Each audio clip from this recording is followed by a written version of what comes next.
Bienvenidos al podcast del movimiento. Hoy vamos a hablar de una decisión que ha generado una enorme controversia y preocupación en el sector del transporte español. El ministro Óscar Puente suprimió el pasado mes de julio la Unidad de Emergencias y Seguridad y Gestión de Crisis del Ministerio de Transportes. ¿Y qué significa esto?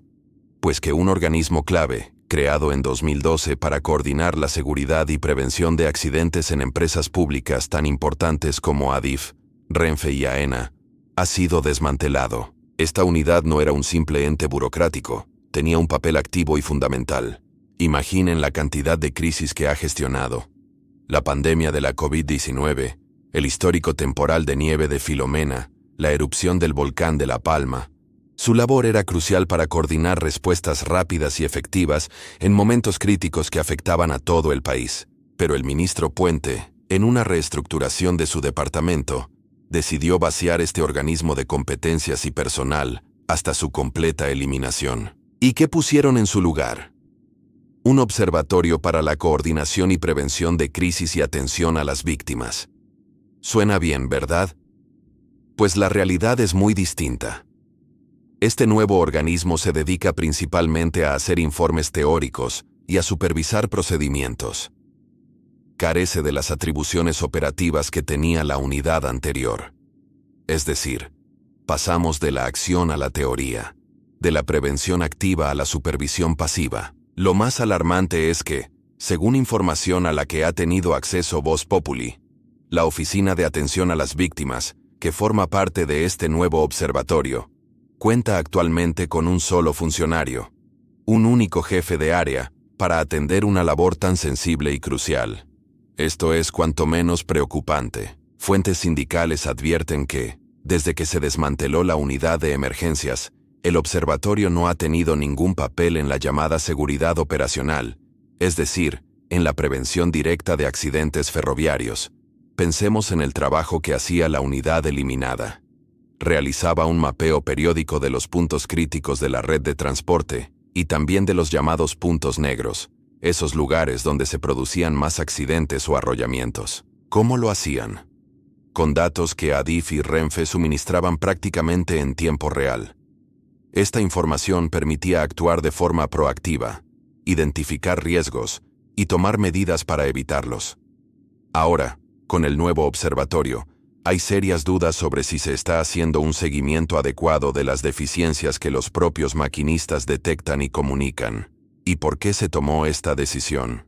La supresión de la unidad se enmarcó en una reestructuración integral del ministerio. Muchas fuentes apuntan a que Óscar Puente quería imprimir su sello personal y marcar distancias con la gestión de sus predecesores, como Raquel Sánchez y, sobre todo, José Luis Ábalos, especialmente tras el estallido del caso Coldo. El Real Decreto que oficializó la eliminación de la unidad de emergencias se publicó en el Boletín Oficial del Estado el 30 de julio. Con él, se cesó al mando policial que dirigía la unidad desde febrero de 2020. Fuentes del propio ministerio sugieren que Puente y su equipo de confianza recelaban de este funcionario. Hablan incluso de una animosidad de tipo personal. Esto añade un matiz aún más turbio a la decisión. No parece que se trate solo de una reorganización técnica, sino que podría haber motivaciones políticas y personales detrás. Los sindicatos, que ya habían alertado sobre anomalías en varios corredores ferroviarios, dudan ahora de la utilidad real del nuevo observatorio en términos de prevención, seguridad y capacidad de respuesta. La eliminación de esta unidad no fue algo repentino. Fue un proceso gradual. La USGC, como se conocía, fue vaciada de personal y competencias poco a poco, como paso previo a su desaparición definitiva. Durante la etapa de José Luis Ábalos como ministro, la unidad se había reforzado, ampliando sus competencias en seguridad. Esta tendencia continuó con la ministra Raquel Sánchez.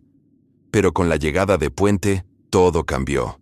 A pesar de que los responsables del departamento habían comunicado la necesidad de aumentar la dotación de la unidad para garantizar la coordinación con Renfe y otras empresas públicas, la plantilla fue diezmada. Pasó de tener unos 15 trabajadores a solo 7. Imaginen el impacto. La unidad llegó a estar formada por un subdirector general, un vocal asesor, un responsable de la oficina de atención a víctimas, un jefe de área, un jefe de servicio, técnicos y personal laboral. Un equipo completo y multidisciplinar, reducido a la mínima expresión antes de su eliminación total. La Secretaría de Estado de Infraestructuras, ya con Puente al mando, simplemente dejó de dar instrucciones a la unidad.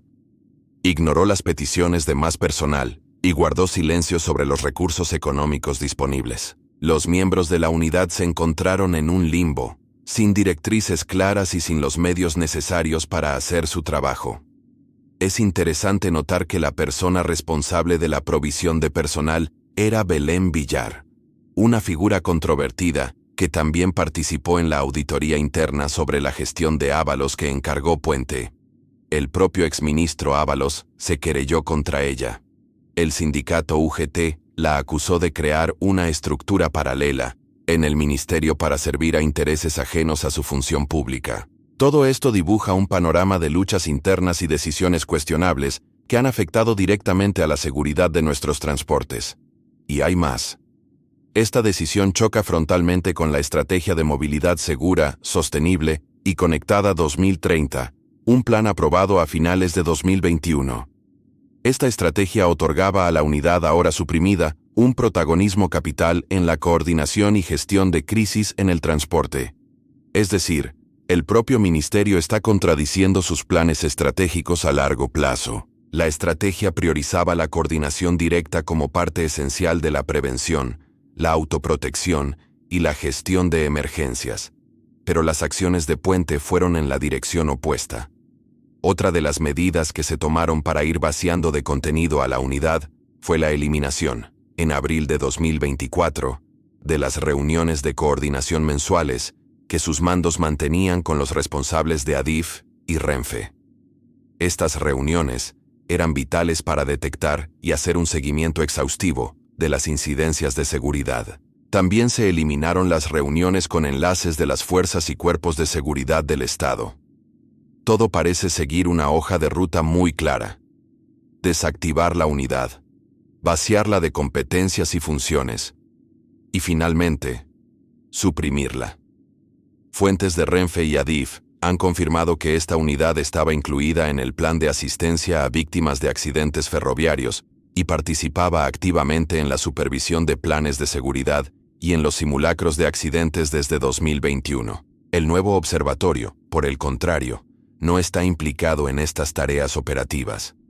En resumen, se ha eliminado un organismo operativo y proactivo, con experiencia demostrada en la gestión de grandes crisis, y se ha sustituido por un ente teórico con recursos mínimos y sin capacidad de acción real. Se ha desmantelado una pieza clave en la prevención de accidentes y en la coordinación de la seguridad del transporte en España. Las razones parecen ser más políticas y personales que técnicas, y las consecuencias para la seguridad de todos nosotros son, como mínimo, inciertas y preocupantes. La pregunta que queda en el aire es: ¿estamos más seguros ahora? ¿Quién coordina la respuesta ante una gran emergencia en nuestra red de transportes? ¿Quién se encarga de la prevención activa para evitar futuros accidentes? La eliminación de la unidad de emergencias deja un vacío muy peligroso en un área absolutamente crítica para el país. Te agradezco la atención y espero que apoyes el canal para seguir arrojando luz sobre temas tan importantes como este.